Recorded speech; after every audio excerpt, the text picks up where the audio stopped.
So the Citizen Scientist Project was made possible by a $4.8 million grant that I received from the United States Department of Education back in 2018.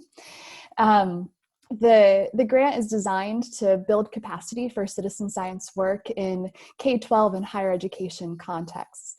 And so I'll start by defining citizen science. So citizen science, broadly speaking, is science that's collaboratively done between researchers and the broader public.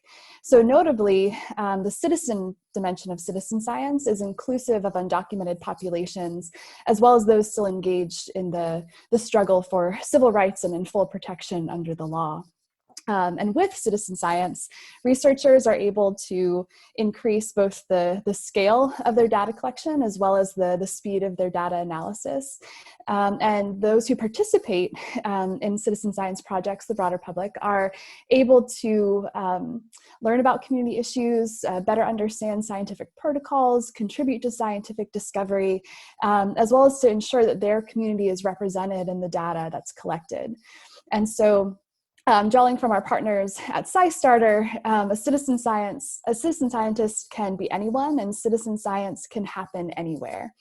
And so how we operationalize that in teacher education, which is my main role, so I'm assistant professor of teacher education at CSU Bakersfield and the director of the Citizen Scientist Project, is we want to build the capacity of teachers and students to apply their budding competencies in computer science, technology, engineering, art, and math to identify issues of community concern in collaboration with local scientists and community agencies, ultimately building their capacity to contribute to science policy discourse at local, state, national, and international levels. As we've seen, scientific literacy and the ability to make scientific decisions about your lives and the lives of your community is especially important during a pandemic, but as much as it is always important. But in doing so, we hope to democratize science by including more diverse voices in question posing, data collection, data analysis, and then ultimately data-informed advocacy. And so it's about transforming the way we think about education. So how do we engage the material and ideological realities of teachers and students in our broader community in the classroom, and make the community part of our classroom in K-12 contexts? That is incredible. And can I just compliment you on your vocabulary? I love the way you speak. It's a breath of fresh air. So give me some examples. Would this be something that students would see a project that's undergoing and they would jump in to contribute? And or would they do their own project and come to you and say, I want to do data analysis on the beavers in the Kern River or something? Right, and that's a cool place that we're navigating right now. So it's a combination of both. So there is already a great breadth and depth of citizen science projects that already exist. And so generally for teachers and students and families who want to try citizen science, we draw from those existing citizen science projects. And one of the best entry projects is through our friends at iNaturalist and Seek. And it's an app you can download on your phone. And it helps to document the biodiversity that's present in and around your home and in your community. And so you can go out into your front or your backyard, take a picture of a plant or animal species with the app. The app helps you to identify what that plant or animal species is. And then it also makes that entry available to other naturalists in the area. And so if maybe the app had misidentified it, they can say, oh no, I think it's this species versus this species, to help you create a more accurate data entry. That photo and that species identification is then uploaded into a much larger database that's available to scientists to help make decisions about biodiversity and biodiversity loss in your area, in the state of California and nationally. And so that's one great intro project. But right now we're also working with faculty members in the science disciplines who want to create their own project. So one professor wants to create one about valley fever. Right now, a citizen science project on valley fever doesn't exist. And so how can we engage teachers and students and the broader community in collecting valley fever data to help inform treatment and policy decisions about it? That's amazing. And so you said this is open to anyone and everyone. What's the best way to connect with you and the project and find those different things that they want to take part in? So the best way to connect, they can check out our website, citizenscienceproject.org. On that, it has our existing initiatives, the partners with whom we work. It also has an opportunity to apply for funding through our grant.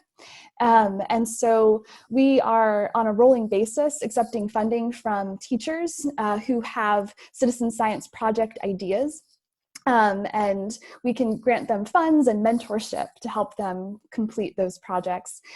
We also have an upcoming opportunity that will be released in February that's open to K-12 teachers and higher education faculty, in which it's our Citizen Scientist Teaching Fellows program. With that program, and they don't have to have any you have to propose a project, but you don't necessarily have to have any experience with citizen science. But we'll choose 5 to 10 teachers or faculty members and give them a $2,500 stipend, pair them with, so if they're a scientist, we'll pair them with a K-12 teacher. If they're a K-12 teacher, we'll pair them with a scientist. And they'll jointly create, implement, and assess a citizen scientist project in their classroom that's focused on an issue that's relevant to Kern County specifically, or California broadly. I love that so much. And then many times you'll take part in a project and you send your data out and you're like, okay, I've contributed. Do you guys have a communication to get back in touch with them, whether it's years down the road, of saying, hey, this was the results of what you contributed to? So that's what is really wonderful about citizen science, is that we have developed a template for citizen science lessons and citizen science units.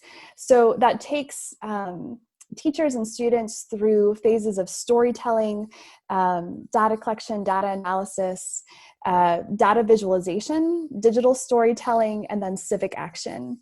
And so it's our hope that that's a part of the process. So the students they start by sharing their stories about their own experience with an issue and looking at what data already exists. And then they collect their own data, use that to inform decision-making at the classroom, school, or community level, and then ultimately take civic action on it.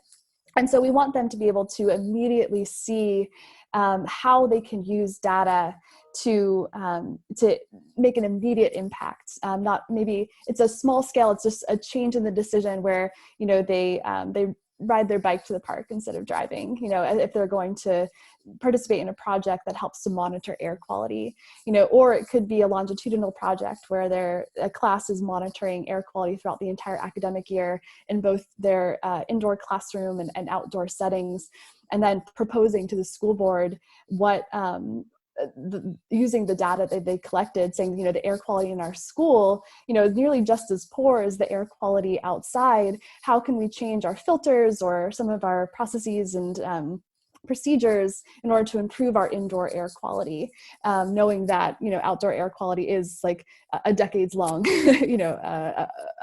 goal, I guess.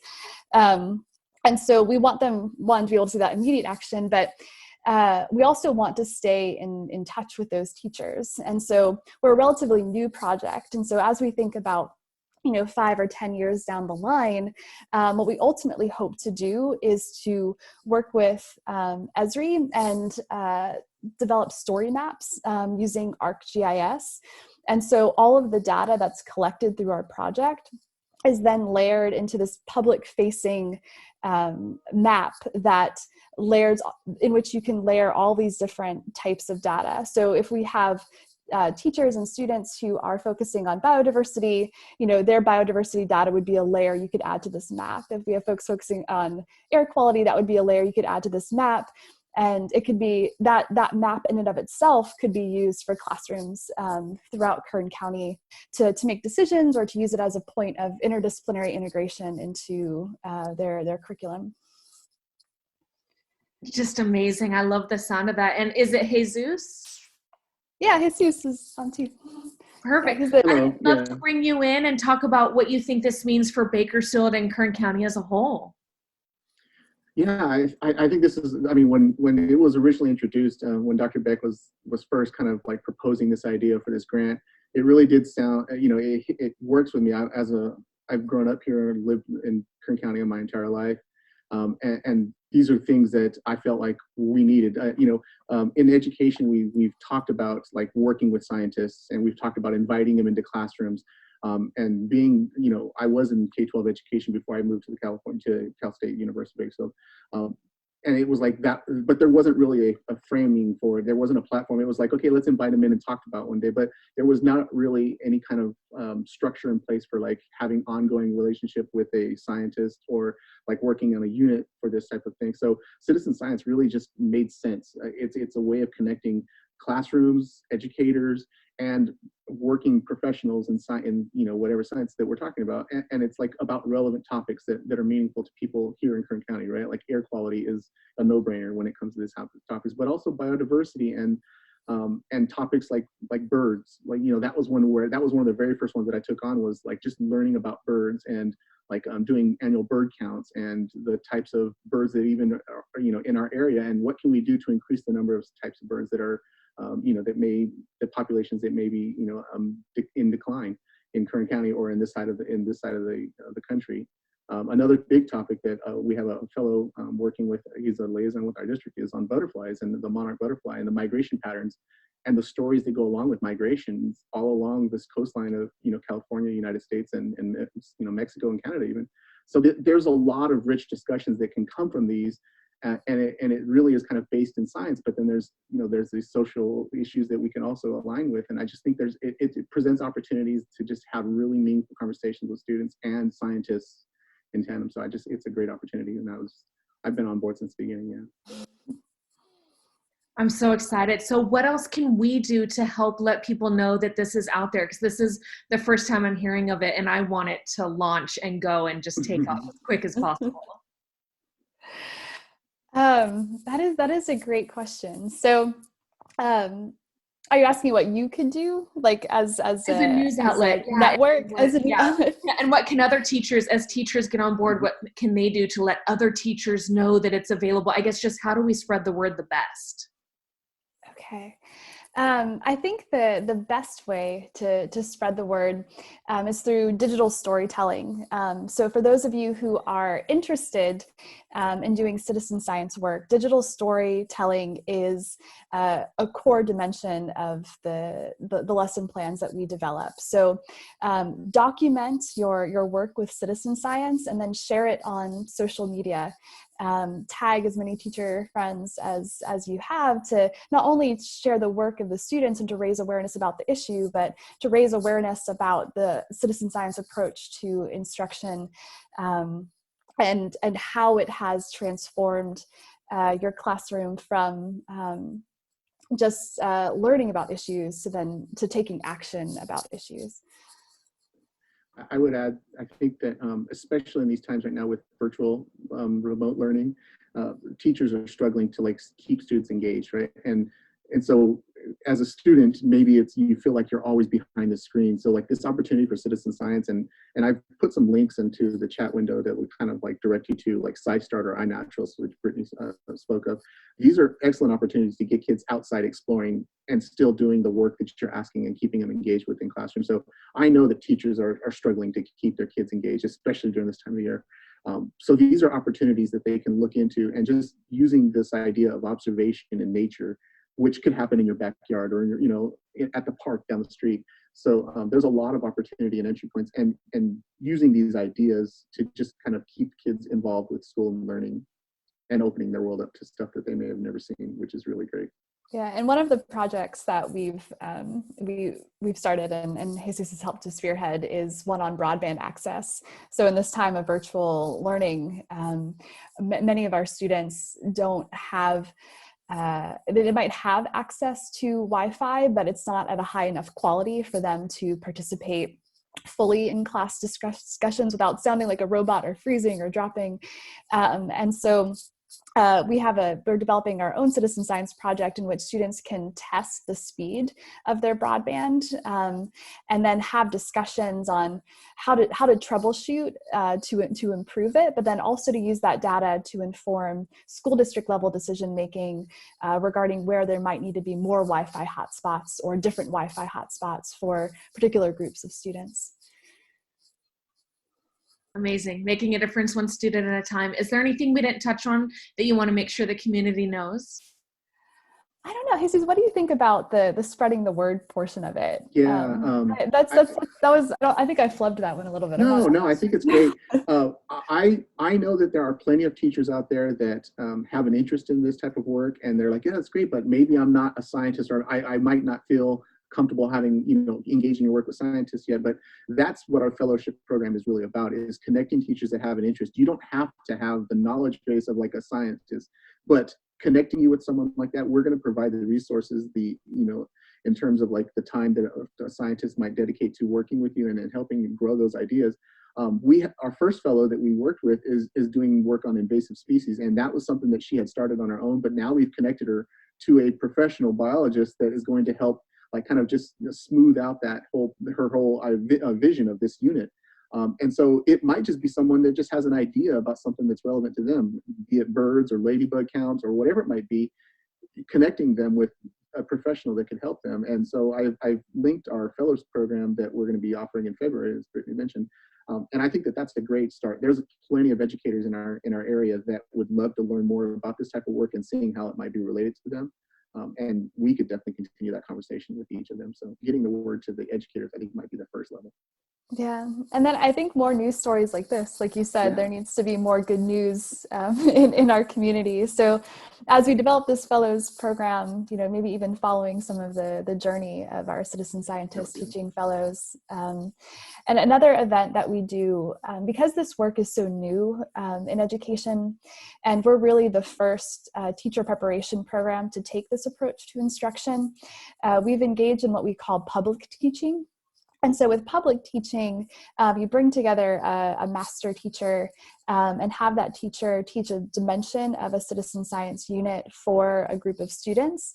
And then you have folks positioned around the room as observers, and they're generally key stakeholders. So district level decision makers, other teacher education faculty, science faculty, parents, and even students observing. And then you use that public teaching as a text for further learning. So what does this work look like, sound like, and feel like in practice? Because a lot of times it's easy to talk about it at the 50,000 foot up perspective and to conceptualize it, but the actual realities of what it means and what moves the teacher needs to facilitate in this classroom are very different. And so when we host that public teaching event, we'll also ensure we contact you all and broadly advertise it in the community, because for a teacher who's just not quite sure what it means, they can attend that public teaching event and see what it looks like in practice before they jump in themselves.